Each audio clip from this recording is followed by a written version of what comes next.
There was once a countryman who had money and land in plenty, but how rich soever he was, one thing was still wanting in his happiness: he had no children. Often when he went into the town with the other peasants, they mocked him and asked why he had no children. At last he became angry, and when he got home he said, "I will have a child, even if it be a hedgehog." Then his wife had a child, that was a hedgehog in the upper part of his body, and a boy in the lower, and when she saw the child, she was terrified, and said, "See, there thou hast brought ill luck on us." Then said the man, "What can be done now?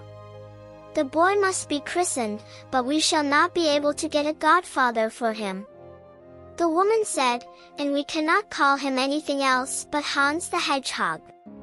When he was christened, the parson said, "He cannot go into any ordinary bed because of his spikes." So a little straw was put behind the stove, and Hans the Hedgehog was laid on it. His mother could not suckle him, for he would have pricked her with his quills. So he lay there behind the stove for 8 years, and his father was tired of him and thought, if he would but die. He did not die, however, but remained lying there. Now it happened that there was a fair in the town, and the peasant was about to go to it, and asked his wife what he should bring back with him for her. "A little meat and a couple of white rolls which are wanted for the house," said she. Then he asked the servant, and she wanted a pair of slippers and some stockings with clocks. At last he said also, "And what wilt thou have, Hans my Hedgehog?" "Dear father," he said, "do bring me bagpipes."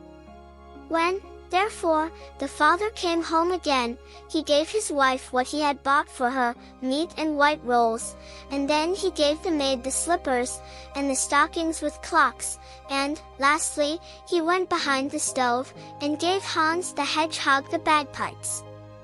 And when Hans the Hedgehog had the bagpipes, he said, "Dear father, do go to the forge and get the cock shod, and then I will ride away, and never come back again."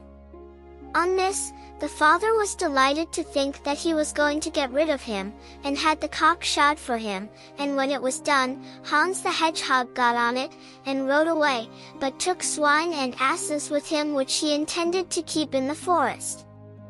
When they got there he made the cock fly on to a high tree with him, and there he sat for many a long year, and watched his asses and swine until the herd was quite large, and his father knew nothing about him. While he was sitting in the tree, however, he played his bagpipes, and made music which was very beautiful. Once a king came traveling by who had lost his way and heard the music. He was astonished at it, and sent his servant forth to look all round and see from whence this music came. He spied about, but saw nothing but a little animal sitting up aloft on the tree, which looked like a cock with a hedgehog on it, which made this music. Then the king told the servant he was to ask why he sat there, and if he knew the road which led to his kingdom.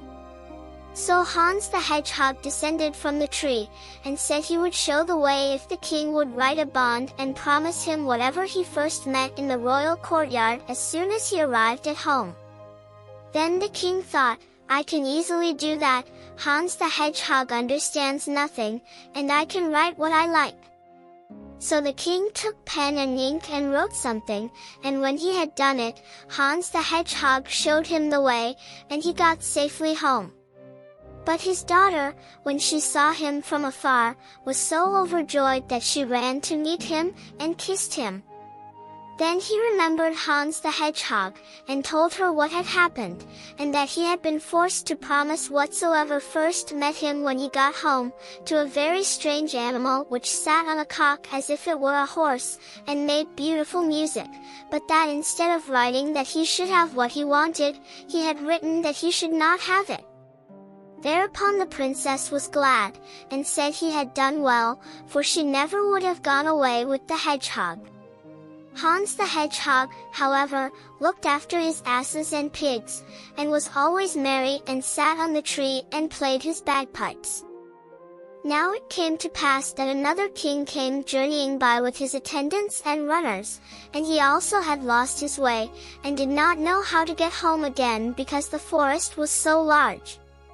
He likewise heard the beautiful music from a distance, and asked his runner what that could be, and told him to go and see. Then the runner went under the tree, and saw the cock sitting at the top of it, and Hans the Hedgehog on the cock. The runner asked him what he was about up there. "I am keeping my asses and my pigs, but what is your desire?" The messenger said that they had lost their way, and could not get back into their own kingdom, and asked if he would not show them the way. Then Hans the Hedgehog got down the tree with the cock, and told the aged king that he would show him the way, if he would give him for his own whatsoever first met him in front of his royal palace. The king said, "Yes," and wrote a promise to Hans the Hedgehog that he should have this. That done, Hans rode on before him on the cock, and pointed out the way, and the king reached his kingdom again in safety. When he got to the courtyard, there were great rejoicings.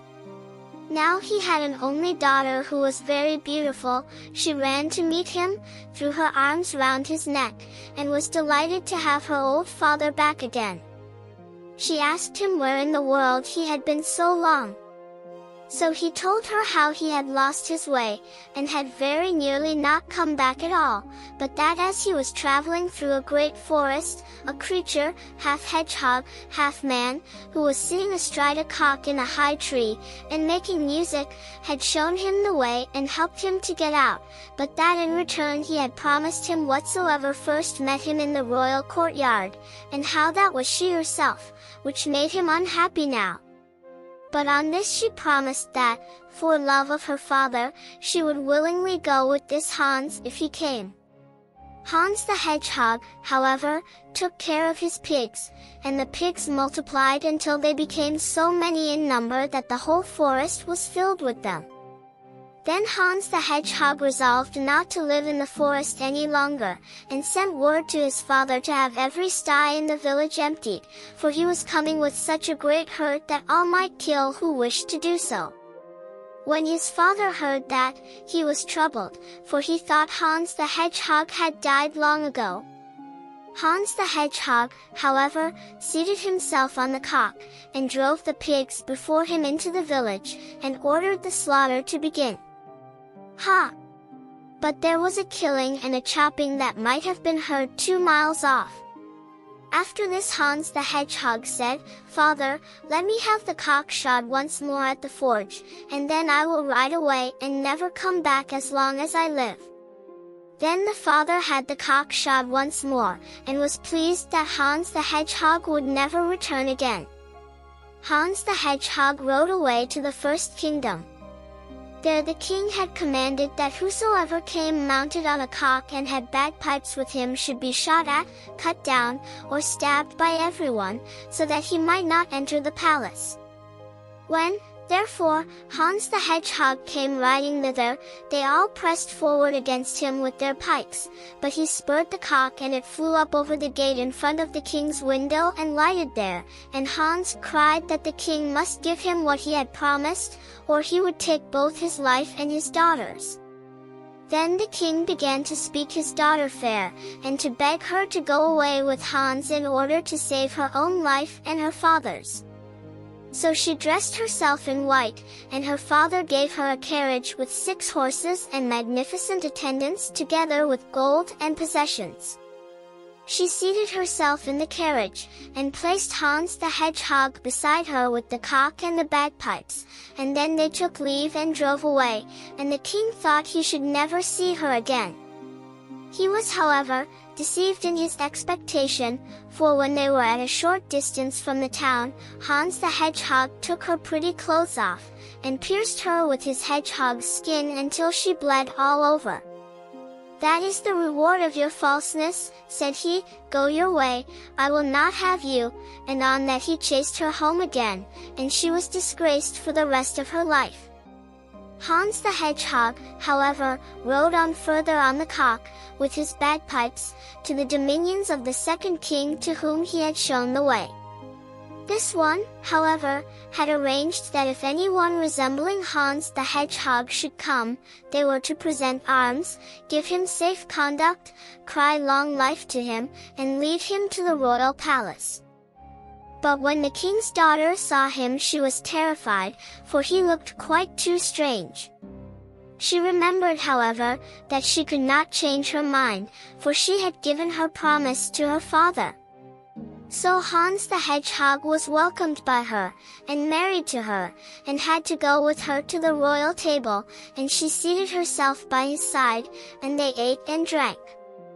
When the evening came and they wanted to go to sleep, she was afraid of his quills, but he told her she was not to fear, for no harm would befall her, and he told the old king that he was to appoint 4 men to watch by the door of the chamber, and light a great fire, and when he entered the room and was about to get into bed, he would creep out of his hedgehog's skin and leave it lying there by the bedside, and that the men were to run nimbly to it, throw it in the fire, and stay by it until it was consumed. When the clock struck 11, he went into the chamber, stripped off the hedgehog's skin, and left it lying by the bed.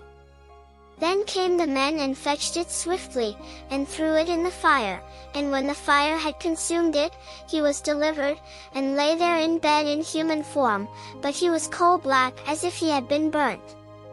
The king sent for his physician, who washed him with precious salves, and anointed him, and he became white, and was a handsome young man.